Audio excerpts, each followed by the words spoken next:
Milionário CEO fica em seu carro e ouve uma menina negra de 7 anos dizendo para ele ficar quieto. Ele jamais poderia ter imaginado o porquê. Fique quieto e não diga uma palavra. A voz aguda cortou através do silêncio do estacionamento como uma faca. Jonathan Miller, CEO da Miller Indústrias, congelou com a chave em sua mão, ainda fora de seu BMW preto. A ordem havia vindo de dentro do próprio carro. Seus olhos se ajustaram ao interior escuro e ele viu uma menina negra de cerca de 7 anos encolhida no banco traseiro, seus olhos arregalados de medo. "Eles estão ouvindo!" Ela sussurrou, apontando discretamente para o prédio corporativo atrás dele. "Seu sócio e sua esposa loira! Eles disseram que você estaria aqui agora!" Jonathan tinha 52 anos e nunca imaginou que sua vida mudaria por causa de uma criança de rua. Ele havia fundado a Miller Indústrias do zero, transformando-a numa empresa de tecnologia avaliada em $200 milhões. Havia confiado em seu sócio, Marcus Williams, completamente por 15 anos, e em sua assistente executiva, Diana Foster, por uma década. "Como você entrou no meu carro?" Ele perguntou silenciosamente, deslizando no assento do motorista sem fazer movimentos bruscos. "A senhora da limpeza deixou destradado quando saiu. Eu me escondi porque vi eles conversando sobre você lá em cima." Seus pequenos olhos brilhavam com uma inteligência que contrastava com suas roupas sujas. "Eles disseram que amanhã você não será mais dono de nada." O sangue de Jonathan gelou. Amanhã era reunião com investidores japoneses para uma fusão de $400 milhões, uma reunião que Marcus e Diana haviam meticulosamente organizado. "O que mais você ouviu?" Ele perguntou, fingindo mexer no celular enquanto observava as janelas iluminadas do 10º andar. "Que você é muito estúpido e vai assinar alguns papéis sem lê-los direito." A mulher loira sorriu e disse que depois de amanhã você terá que procurar outro emprego. A menina se encolheu. "Eles disseram outras coisas nojentas sobre você, mas minha avó sempre diz que crianças não repetem palavrões." Jonathan sentiu uma mistura de raiva e algo surpreendentemente próximo ao orgulho. Essa criança havia arriscado sua segurança para avisar um completo estranho sobre uma traição. "Qual é o seu nome?" "Jasmine. E o seu é?" "Jonathan Miller, porque eu ouvi eles falarem isso 1000 vezes." Ela hesitou. "Você vai me entregar para a polícia agora?" Pela primeira vez em semanas, Jonathan sorriu genuinamente. "Não, Jasmine. Na verdade, você pode ter salvado tudo o que construí na minha vida." Através do retrovisor, ele viu as luzes do escritório se apagando uma por uma. Marcus e Diana provavelmente estavam descendo agora, confiantes de que amanhã seria o dia em que finalmente tirariam Jonathan do caminho. O que eles não sabiam era que um CEO milionário acabava de encontrar a aliada mais improvável possível, e que Jasmine, sem saber, havia dado a ele algo muito mais valioso que qualquer reunião de negócios: tempo. Para se preparar, enquanto dirigia para longe do prédio, Jonathan já começava a formular um plano. Mas por que uma menina de 7 anos arriscaria tudo para salvar um homem que nem conhecia? A resposta para essa pergunta mudaria não apenas sua vingança, mas toda a sua perspectiva sobre justiça. Se essa história de traição e vingança tocou você, não esqueça de se inscrever no canal para descobrir como a pessoa que eles mais subestimaram se tornaria um instrumento perfeito de sua queda. Jonathan dirigiu pelas ruas silenciosas da cidade, seu cérebro processando as palavras de Jasmine como peças de um quebra-cabeça que finalmente começavam a se encaixar. No banco traseiro, a menina permanecia alerta, seus olhos fixos nos retrovisores. "Eles disseram mais alguma coisa?" Ela perguntou, mantendo a voz baixa. A mulher loira disse: "Você confia neles como um cachorrinho obediente." Jasmine fez uma careta de nojo. "E que amanhã você vai descobrir que cachorrinhos às vezes mordem seus donos." A crueldade casual dessa frase atingiu Jonathan como um soco no estômago.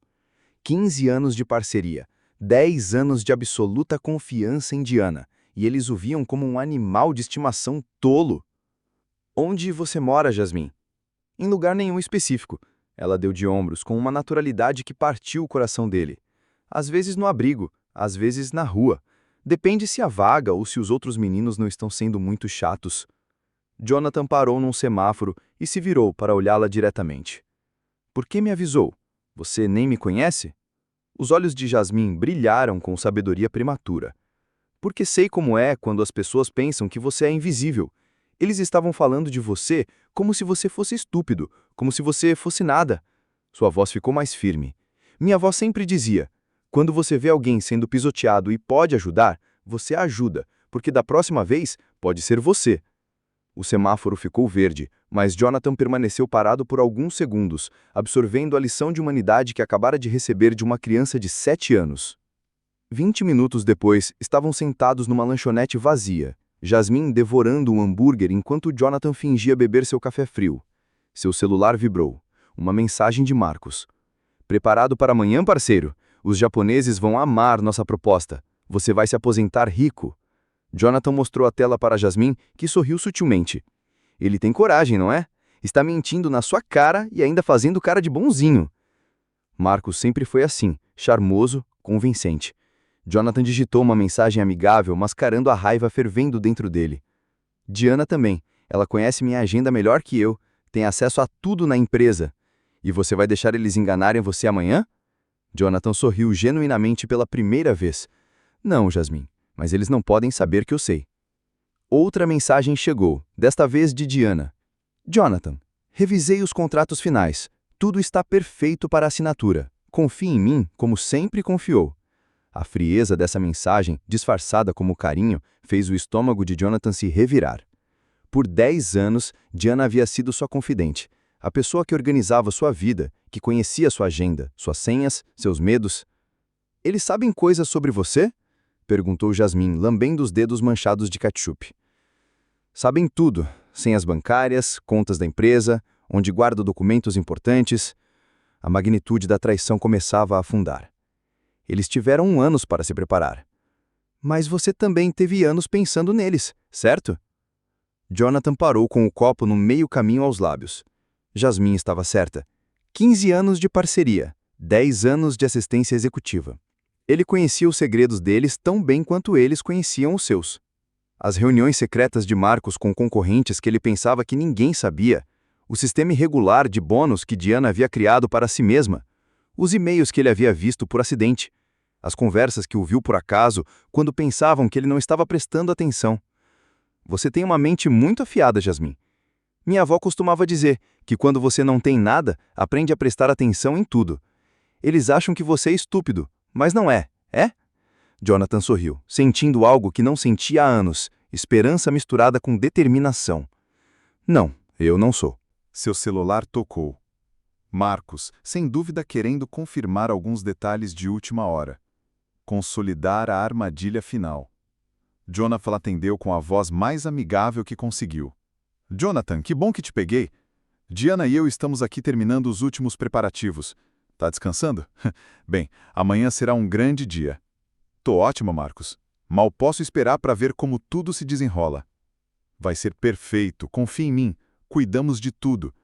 Tudo o que você precisa fazer é aparecer e assinar onde Diana mandar. A arrogância na voz de Marcos era quase palpável. Eles realmente pensavam que haviam reduzido Jonathan a um fantoche que simplesmente seguiria o roteiro. Depois que desligou, Jasmine o observou atentamente. Você está planejando algo, não tá? Seus olhos parecem diferentes. Cada palavra de desprezo, cada mentira disfarçada como preocupação, cada sorriso falso dos últimos meses começou a fazer sentido. Marcos e Diana não apenas haviam traído sua confiança, haviam completamente subestimado sua habilidade de lutar de volta. O que esses dois não sabiam é que anos construindo negócios haviam ensinado a Jonathan uma lição fundamental. As melhores estratégias não são altas, elas são silenciosas. E enquanto eles celebravam prematuramente sua vitória, ele estava prestes a transformar a arrogância deles na própria armadilha que os destruiria. Na manhã seguinte, Jonathan acordou com uma clareza mental que não sentia há meses. Jasmine estava dormindo no sofá da sala, envolta num cobertor que ele havia encontrado no armário.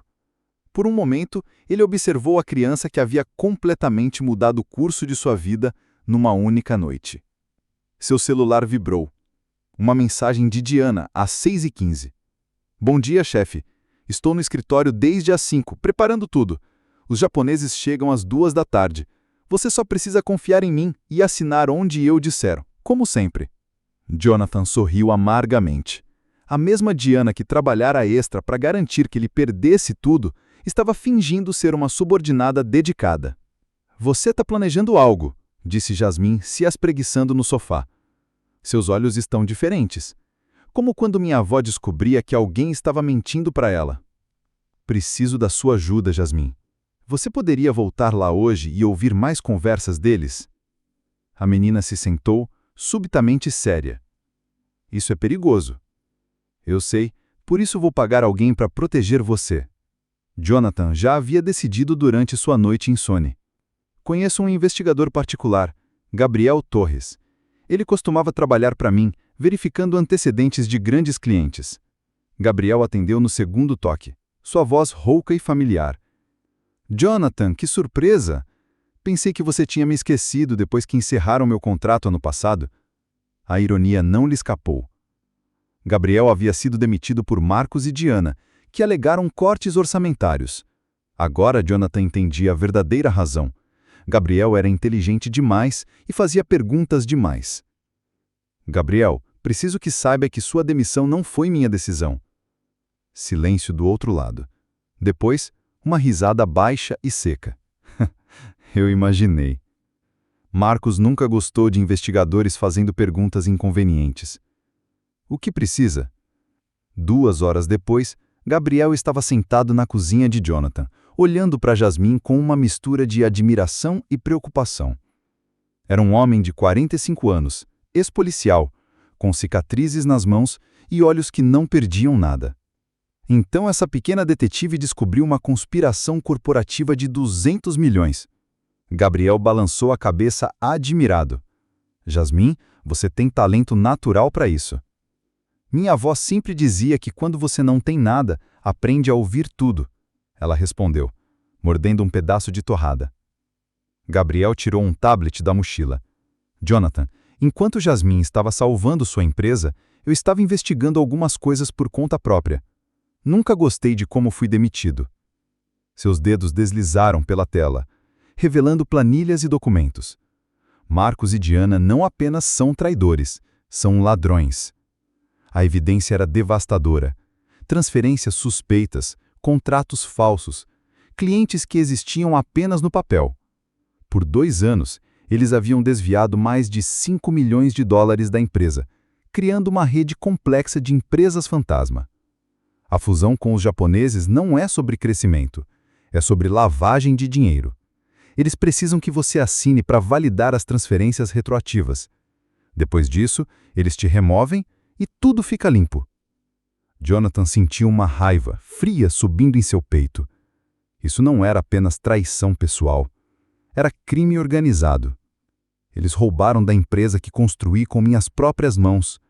Usaram minha confiança para financiar sua própria corrupção. Jasmine se inclinou para frente. Agora fica interessante. Eles acham que você é estúpido, mas você tem um investigador e uma menina inteligente do seu lado e eles não sabem nada. O celular de Jonathan tocou. Marcos, é claro. Parceiro, espero que tenha dormido bem. Diana e eu estivemos aqui desde cedo finalizando os últimos detalhes. Os japoneses ficarão impressionados com nossa organização.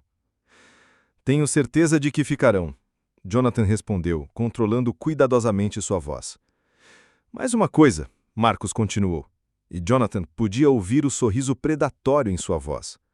Diana sugeriu que você não precisa se preocupar em revisar os documentos hoje. São bastante técnicos, e você sempre confiou em nossa expertise, certo? Apenas apareça e assine onde ela mandar. A arrogância era nauseante. Eles realmente pensavam que podiam roubar 200 milhões e ainda fazê-lo se sentir grato pela ajuda? Depois que desligou, Gabriel observou Jonathan atentamente. Você tem 2 opções. Chamar a polícia agora e tentar provar tudo isso no tribunal, arriscando que eles escapem por tecnicalidades. Ou deixá-los se enforcarem sozinhos. Ir à reunião, mas não como a vítima que eles esperam. Ir como o predador que nunca imaginaram que você pudesse ser. Jasmine bateu palmas animadamente. Como num filme, você finge que vai assinar, mas já sabe de tudo. Gabriel sorriu pela primeira vez desde que chegara. Exatamente. E enquanto eles estão comemorando prematuramente, você os entrega à polícia com provas irrefutáveis. Às 2h em ponto, Jonathan entrou na sala de conferências da Miller Indústrias como se fosse apenas outro dia normal de trabalho. Marcus e Diana já estavam lá, organizando pilhas de documentos com a precisão de cirurgiões preparando uma operação. Jonathan! Marcus se levantou com um sorriso radiante, abraçando-o como um irmão. Que bom que você está aqui! Os japoneses estão a caminho e tudo está perfeito. Diana se aproximou com uma pasta de couro e um sorriso maternal. Chefe, você só precisa assinar onde marquei com post-its amarelos. Confie em mim como sempre confiou. Claro, Jonathan respondeu calmamente. Mas primeiro, queria mostrar algo interessante que descobri ontem à noite. Gabriel Torres entrou na sala carregando uma caixa de arquivos, seguido por 2 investigadores federais. Marcus e Diana trocaram olhares rápidos, mas mantiveram seus sorrisos. Gabriel? Pensei que você não trabalhasse mais para nós. Trabalho, Gabriel respondeu secamente. Só que agora trabalho para o verdadeiro dono da empresa. Jonathan conectou seu laptop ao projetor da sala. Marcus, Diana, lembram-se desta conversa? A tela se iluminou com planilhas detalhadas mostrando transferências bancárias, datas, quantias. $5.300.000 desviados em 2 anos. O sorriso de Diana vacilou pela primeira vez. Jonathan, o que é isso? Algum tipo de piada? Piada? Jonathan clicou para a próxima tela. Apareceram fotografias de Marcus entrando e saindo de bancos offshore, assinando documentos, contratos falsos. Vocês criaram 17 empresas fantasma para lavar o dinheiro que roubaram de mim. Marcus se levantou abruptamente, sua máscara de charme finalmente escorregando. Onde conseguiu isso? Essa informação é privada. Privada? Marcus, você realmente acha que construí uma empresa de 200 milhões sem aprender a proteger meus próprios interesses? Diana tentou manter a compostura, mas suas mãos tremiam. Jonathan, você está mal entendido. Essas transações têm explicações perfeitamente legais. Gabriel interrompeu, entregando envelopes aos investigadores. Aqui estão as gravações das conversas entre vocês planejando a fusão fraudulenta. E colocou um segundo envelope na mesa. Aqui estão as confissões de 3 clientes fantasmas que vocês inventaram, todos prontos a testemunhar no tribunal. O rosto de Marcus estava vermelho de raiva e pânico. Você não pode provar nada, são apenas acusações. Jonathan sorriu pela primeira vez que entrou na sala. Marcus, você se lembra de Jasmine? Quem diabos é Jasmine? A porta se abriu e a menina de 7 anos entrou acompanhada por uma assistente social. Seus olhos brilharam com determinação quando caminhou até a mesa de conferências. Oi, Sr. Marcus, você lembra de mim? Eu estava escondida embaixo da sua mesa ontem à noite, quando você ligou para o Sr. Yamamoto, dizendo que iam roubar a empresa do Sr. Jonathan. O silêncio na sala era ensurdecedor. Marcus abriu e fechou a boca várias vezes, incapaz de formar palavras. Diana tentou uma última cartada, sua voz aguda de desespero. Uma criança? Vocês vão acreditar numa criança de rua sobre profissionais respeitados? Gabriel tirou seu telefone e apertou play. A voz de Diana ecoou na sala com clareza cristalina. Jonathan é um idiota sentimental. Depois de amanhã, ele terá que procurar outro emprego e ficaremos com tudo. Esse palhaço nunca saberá o que o atingiu. A voz de Marcus seguiu na gravação. 15 anos fingindo ser amigo desse imbecil. Valerá cada segundo quando eu ver o rosto dele quando descobrir que perdeu tudo. Diana desabou em sua cadeira, o rosto branco como papel. Marcus socou a mesa tão forte que os documentos voaram. Seu desgraçado, você nos armou uma cilada! Jonathan permaneceu calmo, sua voz baixa, mas cortante. Marcus, vocês não cabem mais na empresa. Vocês se afundaram em 2 anos. Eu apenas ofereci as paz. Um dos investigadores se aproximou. Marcus Williams e Diana Foster, vocês estão presos por peculato, lavagem de dinheiro e conspiração para cometer fraude corporativa. Enquanto as algemas clicavam em torno dos pulsos de Marcus, ele gritou: Isso não vai ficar assim! Vou destruí-lo! Jonathan se levantou, ajustando a gravata com sua calma habitual. Marcus, você já tentou me destruir. A diferença é que eu sou melhor que vocês nisso. 6 meses depois, Jonathan estava em seu novo escritório, muito maior que o anterior, observando a cidade ferver lá embaixo do 20º andar. A Miller Indústrias havia crescido 40% depois da prisão de Marcos e Diana, finalmente livre dos parasitas que vinham drenando seus recursos.